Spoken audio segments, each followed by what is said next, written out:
The Wrong Box by Robert Louis Stevenson and Lloyd Osborne. Chapter 12. Positive the last appearance of the Broadwood Grand. England is supposed to be unmusical, but without dwelling on the patronage extended to the organ-grinder, without seeking to found any argument on the prevalence of the Jew's trump, there is surely one instrument that may be said to be national in the fullest acceptance of the word. The herd-boy in the Broom, already musical in the days of Father Chaucer, startles, and perhaps pains, the lark with this exiguous pipe, and in the hands of the skilled bricklayer the thing becomes a trumpet, whence he blows, as a general rule, either the British Grenadiers or Cherry Ripe. The latter air is indeed the shibboleth and diploma piece of the penny whistler. I hazard a guess it was originally composed for this instrument. It is singular enough that a man should be able to gain a livelihood, or even to tide over a period of unemployment, by the display of his proficiency upon the penny whistle; still more so that the professional should almost invariably confine himself to Cherry Ripe. But indeed singularities surround the subject thick like blackberries. Why, for instance, should the pipe be called a penny whistle? I think no one ever bought it for a penny. Why should the alternative name be tin whistle? I am grossly deceived if it be made of tin. Lastly, in what deaf catacomb, in what earless desert, does the beginner pass the excruciating interval of his apprenticeship?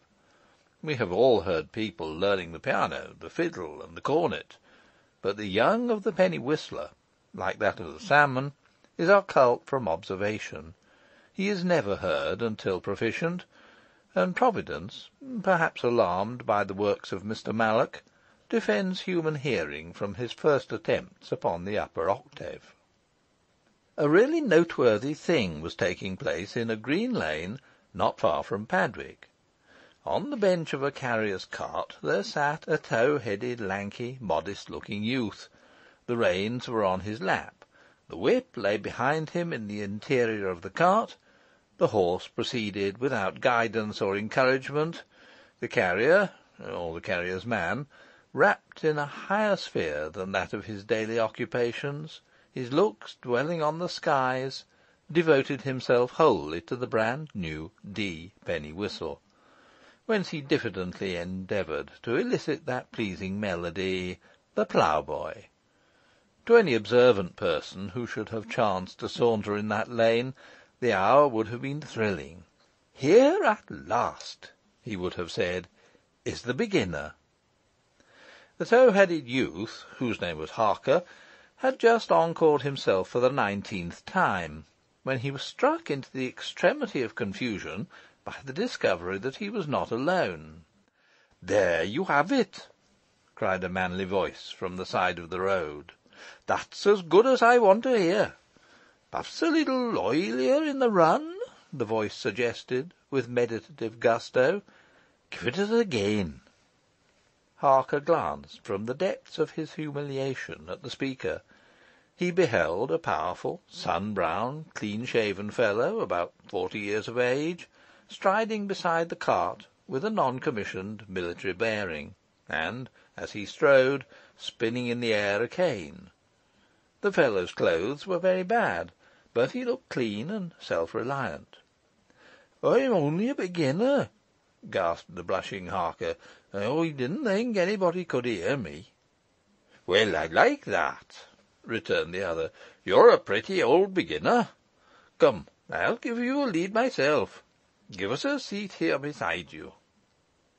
The next moment the military gentleman was perched on the cart, pipe in hand. He gave the instrument a knowing rattle on the shaft, mouthed it, appeared to commune for a moment with the muse, and dashed into "The Girl I Left Behind Me." He was a great rather than a fine performer. He lacked the bird-like richness. He could scarce have extracted all the honey out of Cherry Ripe. He did not fear, he even ostentatiously displayed and seemed to revel in the shrillness of the instrument. But in fire, speed, precision, evenness, and fluency, in linked agility of Jimmy, a technical expression, by your leave, answering to warblers on the bagpipe, and perhaps, above all, in that inspiring side glance of the eye with which he followed the effect, and, as by a human appeal, eked out the insufficiency of his performance. In these the fellow stood without a rival. Harker listened. The girl I left behind me filled him with despair. The soldier's joy carried him beyond jealousy into generous enthusiasm. "Turn about," said the military gentleman, offering the pipe. "Oh, no, after you," cried Harker. "You're a professional." "No," said his companion, "an amateur like yourself. That's one style of play, yours is the other, and I like it best. But I began when I was a boy, you see, before my taste was formed. When you're my age, you play that thing like a cornet a piston. Give us that air again. How does it go?" And he affected to endeavour to recall The Ploughboy. A timid, insane hope sprang in the breast of Harker. Was it possible? Was there something in his playing? It had indeed seemed to him at times as if he got a kind of richness out of it. Was he a genius? Meanwhile, the military gentleman stumbled over the air. "No," said the unhappy Harker, "that's not quite it. It goes this way, just to show you." And taking the pipe between his lips, he sealed his doom. When he had played the air, and then a second time, and a third, when the military gentleman had tried it once more, and once more failed, when it became clear to Harker that he, the blushing debutant, was actually giving a lesson to this full-grown flautist, and the flautist under his care was not very brilliantly progressing, how am I to tell what floods of glory brightened the autumnal countryside? How, unless the reader were an amateur himself, describe the heights of idiotic vanity to which the carrier climbed? One significant fact shall paint the situation. Thenceforth it was Harker who played, and the military gentleman listened and approved. As he listened, however, he did not forget the habit of soldierly precaution, looking both behind and before.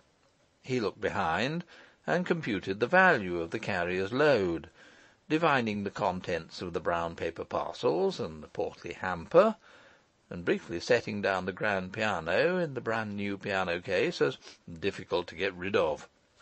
He looked before, and spied at the corner of the green lane a little country public house, embowered in roses. "I'll have a shy at it," concluded the military gentleman, and roundly proposed a glass. "Well, I'm not a drinking man," said Harker. "Look here now," cut in the other. "I'll tell you who I am. I'm Colour Sergeant Brand of the Blanth. That'll tell you if I'm a drinking man or not." It might, and it might not. Thus a Greek chorus would have intervened, and gone on to point out how very far it fell short of telling why the sergeant was tramping a country lane in tatters, or even to argue that he must have pretermitted some while ago his labours for the general defence, and, in the interval, possibly turned his attention to oakum. But there was no Greek chorus present, and the man of war went on to contend that drinking was one thing, and a friendly glass another. In the Blue Lion, which was the name of the country public house, Colour Sergeant Brand introduced his new friend, Mr. Harker, to a number of ingenious mixtures, calculated to prevent the approaches of intoxication. These he explained to be requisite in the service, so that a self-respecting officer should always appear upon parade in a condition honourable to his corps. The most efficacious of these devices was to lace a pint of mild ale with 2 penn'orth of London gin. I am pleased to hand in this recipe to the discerning reader, who may find it useful even in civil station, for its effect upon Mr. Harker was revolutionary.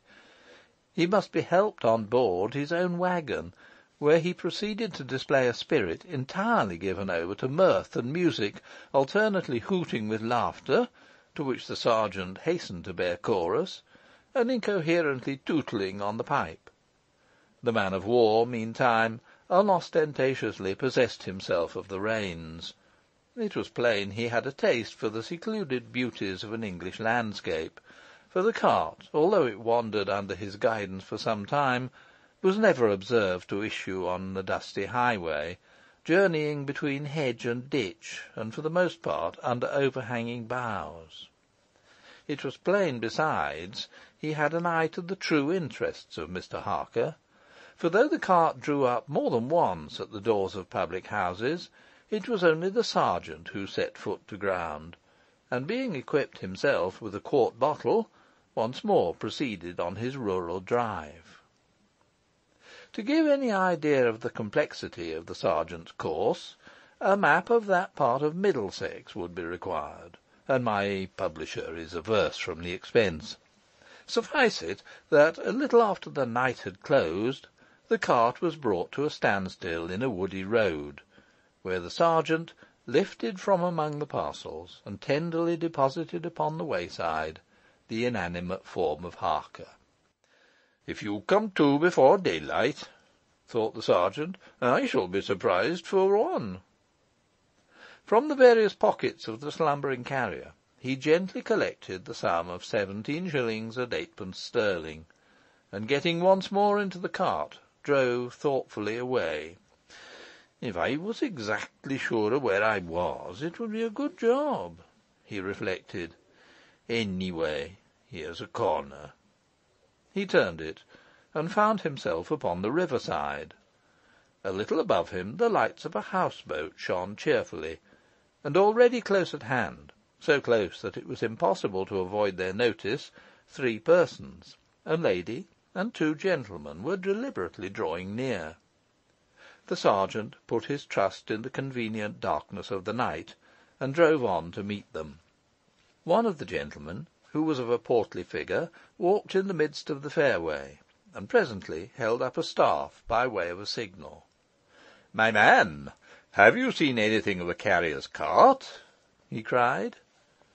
Dark as it was, it seemed to the sergeant as though the slimmer of the 2 gentlemen had made a motion to prevent the other speaking, and, finding himself too late, had skipped aside with some alacrity. At another season, Sergeant Brand would have paid more attention to the fact, but he was then immersed in the perils of his own predicament. "A carrier's cart?" said he, with a perceptible uncertainty of voice. "No, sir." "Ah," said the portly gentleman, and stood aside to let the sergeant pass. The lady appeared to bend forward and study the cart with every mark of sharpened curiosity, the slimmer gentleman still keeping in the rear. "I wonder what the devil they would be at," thought Sergeant Brand, and looking fearfully back, he saw the trio standing together in the midst of the way, like folk consulting.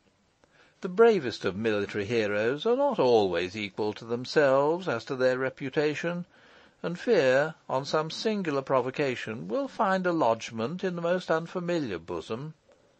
The word "detective" might have been heard to gurgle in the sergeant's throat, and, vigorously applying the whip, he fled up the riverside road to Great Haverham at the gallop of the carrier's horse.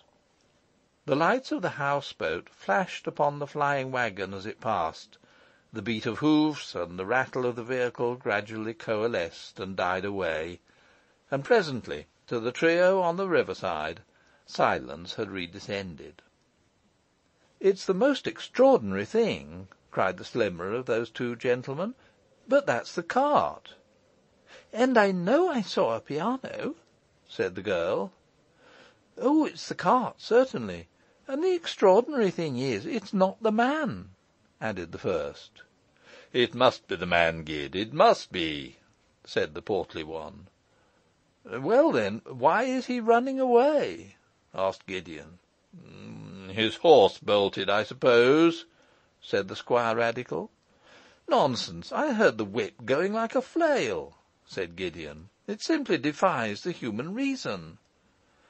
"I'll tell you," broke in the girl. "He came round that corner. Suppose we went and, what do you call it in books, followed his trail. There may be a house there, or somebody who saw him, or something." "Well, suppose we did, for the fun of the thing," said Gideon. The fun of the thing, it would appear, consisted in the extremely close juxtaposition of himself and Miss Hazeltine. To Uncle Ned, who was excluded from these simple pleasures, the excursion appeared hopeless from the first, and when a fresh perspective of darkness opened up, dimly contained between the park palings on the one side and a hedge and a ditch upon the other, the whole without the smallest signal of human habitation, the Squirradical drew up. "This is a wild goose chase," said he. With the cessation of the footfalls, another sound smote upon their ears. "Oh, what's that?" cried Julia. "I can't think," said Gideon. The Squirradical had his stick presented like a sword. "Gid," he began, "Gid, I—" "Oh, Mr. Forsyth!" cried the girl. "Oh, don't go forward. You don't know what it might be. It might be something perfectly horrid." "It might be the devil itself," said Gideon, disengaging himself. "But I am going to see it." "Don't be rash, Gid," cried his uncle. The barrister drew near to the sound, which was certainly of a portentous character. In quality it appeared to blend the strains of the cow, the foghorn, and the mosquito, and the startling manner of its enunciation added incalculably to its terrors. A dark object, not unlike the human form divine, appeared on the brink of the ditch. "It's a man," said Gideon. "It's only a man. He seems to be asleep and snoring. Hullo!" he added a moment after. "There must be something wrong with him. He won't waken." Gideon produced his vestas, struck one, and by its light recognised the tow-head of Harker. "This is the man," said he, "as drunk as Belial. I see the whole story." And to his companions, who had now ventured to rejoin him, he set forth a theory of the divorce between the carrier and his cart, which was not unlike the truth. "Drunken brute!" said Uncle Ned. "Let's get him to a pump, and give him what he deserves." "Not at all," said Gideon. "It is highly undesirable he should see us together. And really, do you know, I'm very much obliged to him, for this is about the luckiest thing that could possibly have occurred. It seems to me, Uncle Ned, I declare to heaven, it seems to me, I'm clear of it." "Clear of what?" asked the Squirradical. "The whole affair," cried Gideon. "The man has been ass enough to steal the cart and the dead body. What he hopes to do with it, I neither know nor care. My hands are free. Jimson ceases. Down with Jimson. Shake hands with me, Uncle Ned. Julia, darling girl. Julia, I—" "Gideon, Gideon," said his uncle. "Oh, it's all right, uncle. When we're going to be married so soon," said Gideon. "You know you said so on the houseboat." "Did I?" said Uncle Ned. "I'm certain I said no such thing." "Appeal to him. Tell him he did. Get on his soft side," cried Gideon. "He's a real brick if you get on his soft side." "Dear Mr. Bloomfield," said Julia, "I know Gideon will be such a very good boy, and he has promised me to do such a lot of law, and I will see to it that he does too. And you know it is so very steadying to young men. Everybody admits that, though of course I know I have no money, Mr. Bloomfield," she added.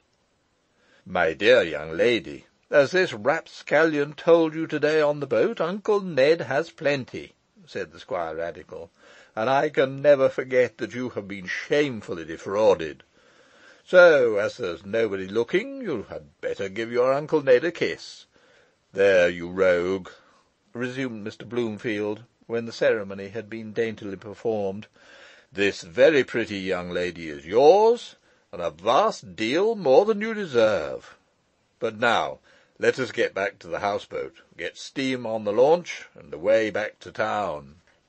"That's the thing," cried Gideon, "and tomorrow there will be no houseboat, and no Jimson, and no carrier's cart, and no piano. And when Harker awakes on the ditch side, he may tell himself the whole affair has been a dream." "Aha!" said Uncle Ned. "But there's another man who will have a different awakening. That fellow in the cart will find he has been too clever by half." "Uncle Ned and Julia," said Gideon, "I am as happy as the King of Tartary. My heart is like a threepenny bit. My heels are like feathers. I am out of all my troubles. Julia's hand is in mine. Is this a time for anything but handsome sentiments? Why, there's not room in me for anything that's not angelic. And when I think of that poor unhappy devil in the cart, I stand here in the night and cry, with a single heart, God help him." "Amen," said Uncle Ned. End of Chapter 12.